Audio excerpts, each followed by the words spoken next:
Thank you. I want to discuss with you this afternoon why you're going to fail to have a great career. I'm an economist. I do dismal.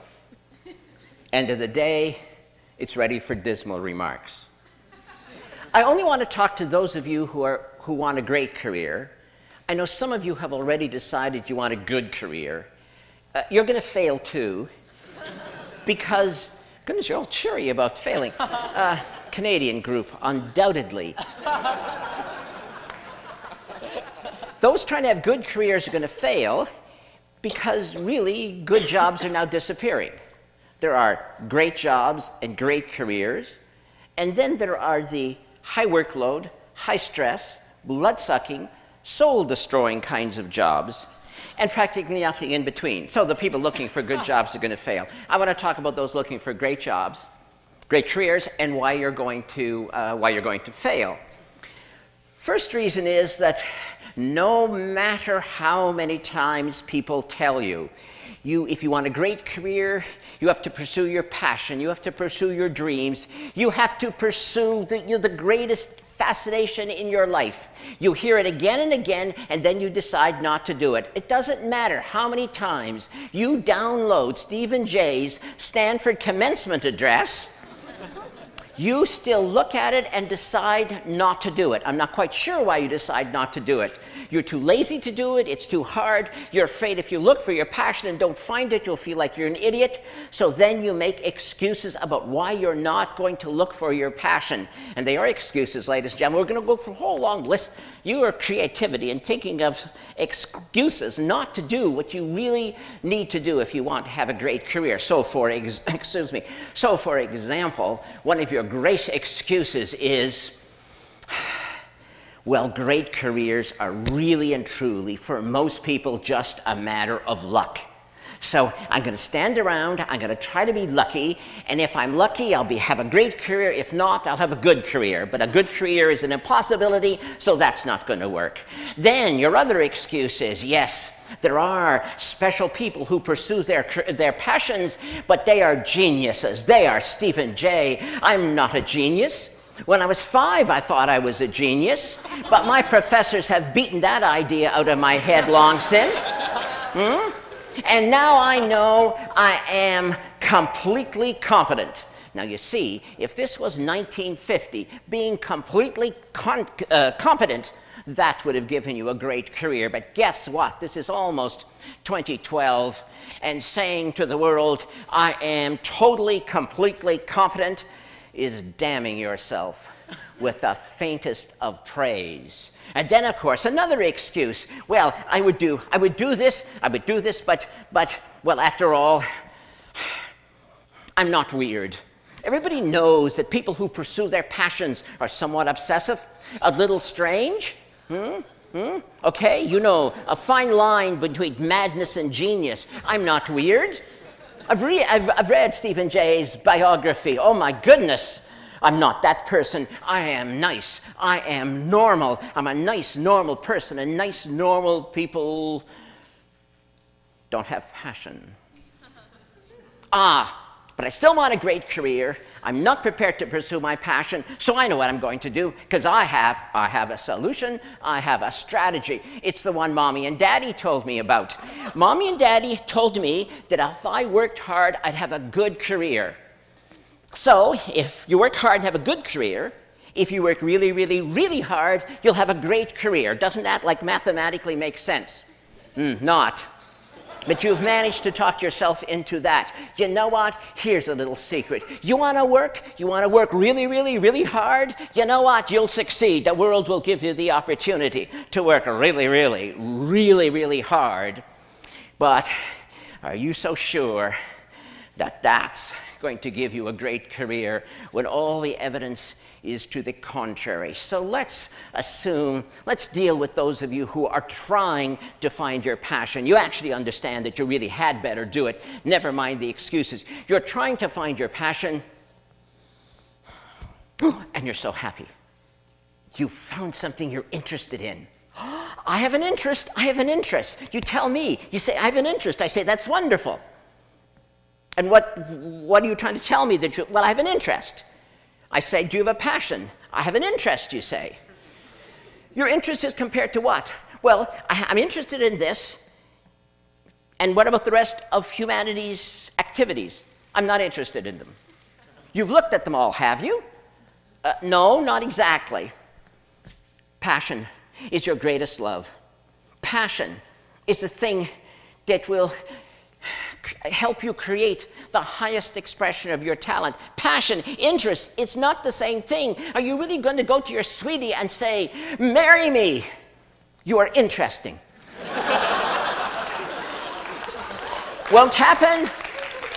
Won't happen, and you will die alone. What you want is passion. It is beyond interest. You need 20 interests. And then one of them might grab you. One of them might engage you more than anything else. And then you may have found your greatest love in comparison to all the other things that interest you. And that's what passion is. Now, that friend proposed to his sweetie. He was an economically rational person. He said to his sweetie, let us marry. Let us merge our interests. Yes, he did. I love you truly, he said. I love you deeply. I love you more than any other woman I've ever encountered. I love you more than Mary, Jane, Susie, Penelope, Ingrid, Gertrude, Gretel. I was on a German exchange program then. I love you more than All right.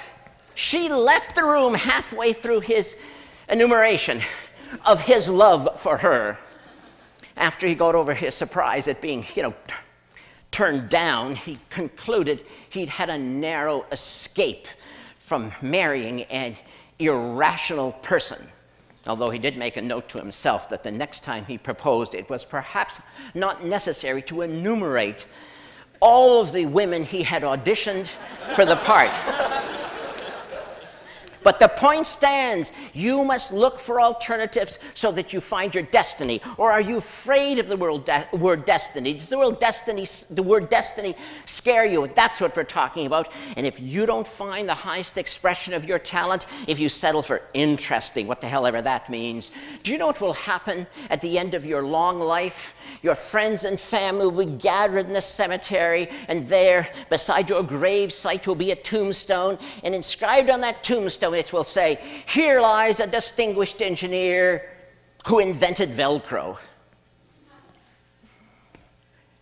But what that tombstone should have said in an alternative lifetime, what it should have said if it was your highest expression of talent, was, "Here lies the last Nobel laureate in physics, who formulated the grand unified field theory and demonstrated the practicality of warp drive."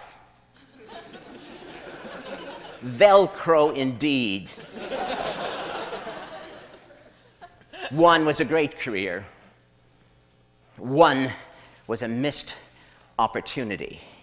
But then there are some of you, in spite of all these excuses, you will find your passion, and you'll still fail. You're going to fail because you're not going to do it, because you have invented a new excuse. Any excuse to fail to take action. And this excuse I've heard so many times. Yes, I would pursue a great career, but a value. Human relationships, more than accomplishment. I want to be a great friend. I want to be a great spouse. I want to be a great parent, and I will not sacrifice them on the altar of great accomplishment. What do you want me to say? Now, do you really want me to say now, tell you, really, I swear I don't kick children? Look at the worldview you've given yourself. You're a hero no matter what. And I, by suggesting ever so delicately that you might want a great career, Must hate children. I don't hate children. I don't kick them. Yes, there was a little kid wandering through this building when I came here, and no, I didn't kick him. Of course, I had to tell him the building was for adults only and to get out. He mumbled something about his mother, and I told him she'd probably find him outside anyway. Last time I saw him, he was on the stairs crying. What a wimp. Well, what do you mean? That's what you expect me to say. Do you really think it's appropriate that you should actually take children and use them as a shield?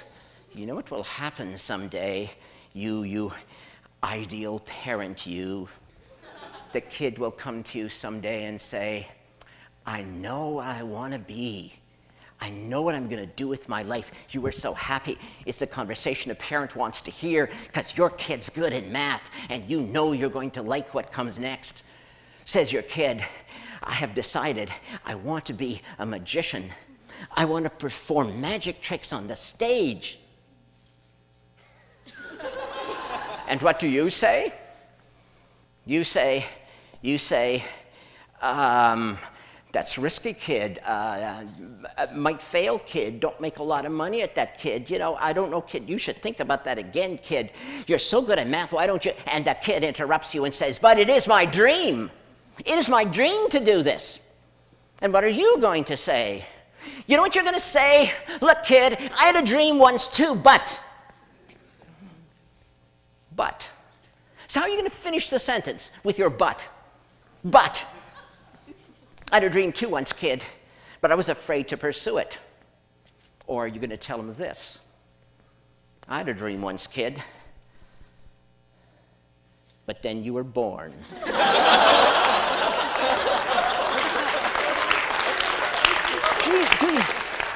Do you really want to use your family? Do you really ever want to look at your spouse and your kid and see your jailers? There was something you could have said to your kid when he or she said, I have a dream. You could have said, looked the kid in the face and said, go for it, kid, just like I did. But you won't be able to say that because you didn't. So you can't.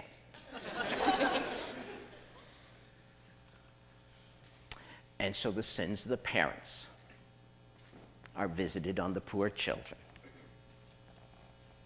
Why? Will you seek refuge in human relationships as your excuse not to find and pursue your passion? You know why. In your heart of hearts, you know why, and I'm being deadly serious. You know why you would get all warm and fuzzy and wrap yourself up in human relationships. It is because you are. You know what you are. You are afraid to pursue your passion.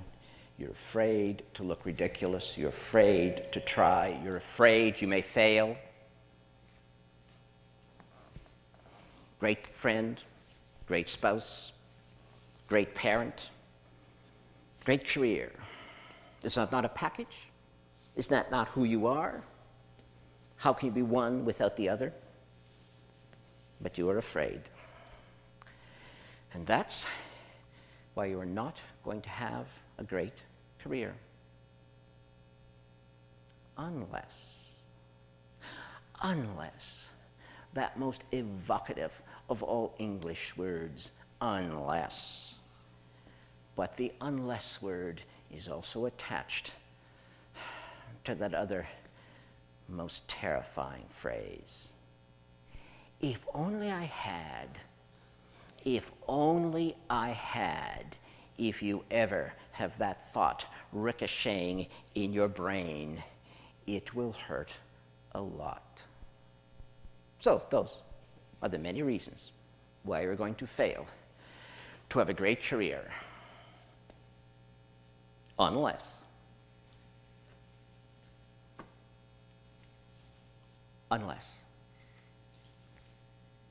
Thank you.